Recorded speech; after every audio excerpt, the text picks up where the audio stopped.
Hi everyone.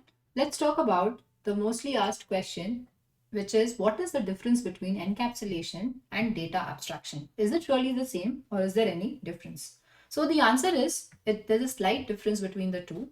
Encapsulation is nothing but the process of hiding data, which is basically hiding information.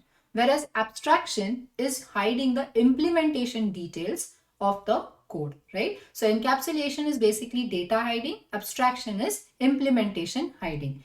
Encapsulation in Java is achieved through Java classes because Java classes does the job of compiling or bundling together the data and the behavior of an entity, of a logical or a physical entity, into one envelope, which we call it as a class. That means we are able to mask or hide our information through making a data members, and once you make it private, your data is hidden. So this is encapsulation where it is achieved, correct? This happens, encapsulation is achieved at the process of implementation. When you're implementing, that's where encapsulation is achieved.